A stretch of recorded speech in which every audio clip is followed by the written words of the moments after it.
याजागंज के इस ऐतिहासिक गुरुद्वारे में आयोजित आज की इस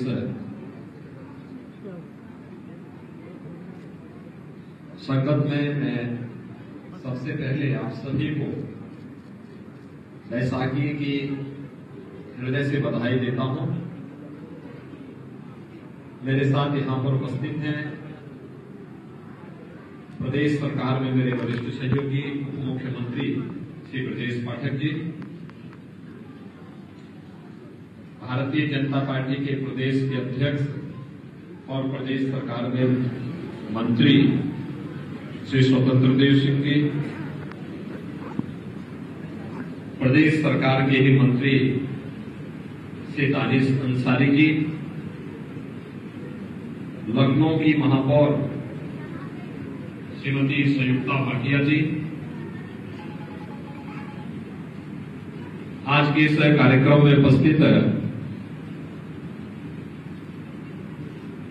गुरुद्वारा याजागंज से जुड़े हुए हमारे सभी पदाधिकारीगण श्री बग्गा जी, सरदार सतनाम सिंह सेठी जी,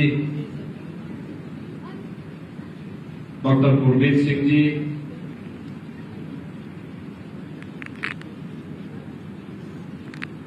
सरदार निर्मल सिंह जी, सरदार मनजीत तलवार जी, श्री बोलसन जी, अनिल बजाज जी, कपिल अरोड़ा जी, त्रिलोक सिंह जी, परमजीत सिंह जी, श्री राजेंद्र सिंह बग्गा जी, रजनीश गुप्ता जी और उपस्थित सभी भाइयों बहनों,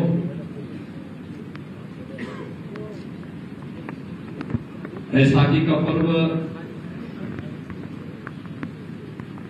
हमारे लिए एक नया उल्लास, एक नया उत्साह, नई फसल के आने और नए वर्ष के आगमन के फलस्वरूप हम अनादिकाल से इस आयोजन के साथ जुड़ते रहे हैं। लेकिन भारत के अंदर धर्म की रक्षा के लिए आज के दिन का अपना ऐतिहासिक महत्व भी है। गुरु गोविंद सिंह जी महाराज ने आज ही के दिन खालसा पंथ की स्थापना करके भारत की रक्षा के लिए जिस प्रकार की एक उस कालखंड में अपनी सेना खड़ी की थी,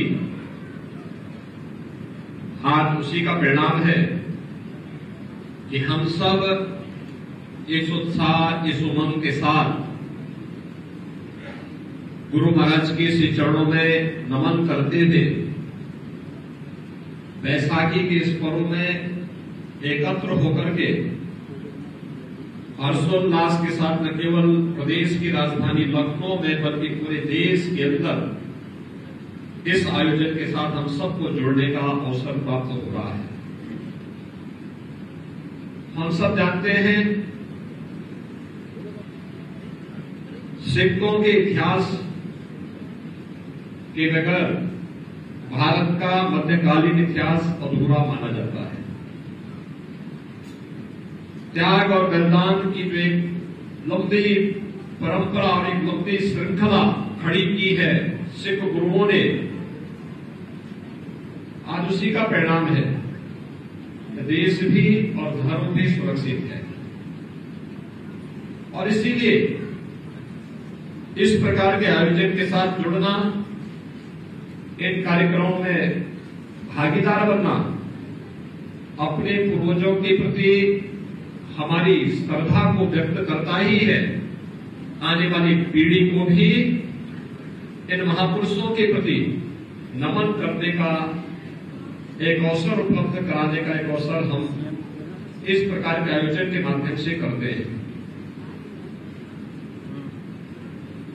जब खालसा पंथ की स्थापना हुई थी, हम सब इस बात को जानते हैं क्योंकि ये ऐतिहासिक गुरुद्वारा है।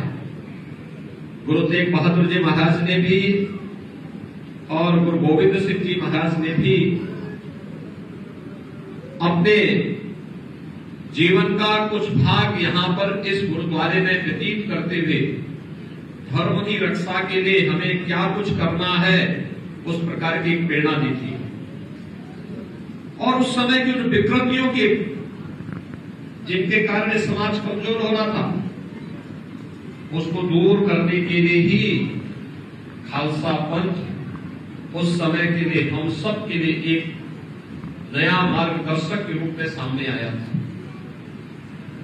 वह शस्त्र और शास्त्र दोनों में पारंगत होकर के कैसे हमें देश और धर्म की रक्षा करनी है, इसकी प्रेरणा तो प्रदान करता ही है। आने वाली पीढ़ी के लिए भी बहुत कुछ प्रेरणा और प्रकाश छोड़ करके गया है। आज के इस अवसर पर मुझे बताते हुए प्रसन्नता है, आज से ठीक 5 वर्ष पहले मुझे लखनऊ के पहले किसी गुरुद्वारे में आने का अवसर प्राप्त हुआ था।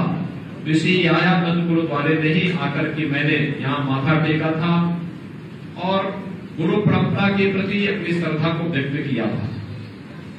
5 साल के बाद फिर गुरु महाराज की कृपा से मुझे यहाँ पर आप सबके बीच में आने का सौभाग्य प्राप्त हो रहा है। मैं इसके लिए आप सबको हृदय से बधाई देता हूँ, आभार भी व्यक्त करता हूँ। सचमुच जो आत्मीयता आप सबने सदैव दिखाई है, मुझे लगता है वो हमारे लिए बहुत बड़ा संबल है और यही कारण है। उसी के नाते हम लोग आज अनेक कार्यक्रम आयोजित करने में सफल होते हैं। मुख्यमंत्री आवास में भी कोई एक आयोजन होता है तो वह गुरु परंपरा के प्रति श्रद्धा व्यक्त करने वाला आयोजन होता है। और जो एक संकल्प हम लोगों ने लखनऊ में लिया था कि गुरु गोविंद सिंह जी महाराज के 4 साहबजादों की स्मृति में साहबजादा दिवस आयोजित होना चाहिए, वह साहबजादा दिवस का आयोजन भारत के यशस्वी प्रधानमंत्री आदरणीय श्री नरेंद्र मोदी जी ने 26 दिसंबर की तिथि घोषित की है। और मेरा तो आह्वान होना चाहिए कि इसको हम और भव्यता के साथ कैसे आयोजित कर सकते हैं। इस आयोजन के साथ हमें इसकी रूपरेखा को भी तैयार करनी चाहिए। आज बैसाखी का आयोजन है, खालसा पंथ की स्थापना का दिवस भी है, महावीर जयंती भी है और बाबा साहब डॉक्टर भीमराव अंबेडकर की पावन जयंती का कार्यक्रम भी है। अनेक दृष्टि से हमारे लिए यह दिवस अत्यंत महत्वपूर्ण और पवित्र है। मैं एक बार फिर से आप सबको बैसाखी के इस पावन अवसर पर हृदय से बधाई देता हूं, अपनी शुभकामनाएं देता हूं और मैं आप सबका आह्वान करूंगा। ये ऐतिहासिक धरोहर है आयानंद गुरुद्वारा हमारे लिए, और इसलिए जो हम लोगों ने पहले भी कहा था कि यहाँ के पुनरुद्धार के लिए, इस क्षेत्र के विकास के लिए क्या कुछ होना है, इसके लिए यहाँ की महापौर के साथ में, ब्रजेश पाठक जी के साथ में एक बैठ करके ठोस कार्य योजना अगर आप लोग प्रस्तुत कर देंगे तो हमें इसमें सहयोग करने में प्रसन्नता होगी। मैं एक बार फिर से आज के इस अवसर पर आप सबको बैसाखी की हृदय से बधाई देता हूँ, अपनी शुभकामनाएं देता हूँ। उत्साह और उमंग का ये माहौल आपके जीवन में सदैव बना रहे, यही मैं इसकी हृदय से शुभकामना आप सबके प्रति व्यक्त करते हुए अपनी वाणी को यही भी विराम देता हूँ। धन्यवाद। जय हिंद।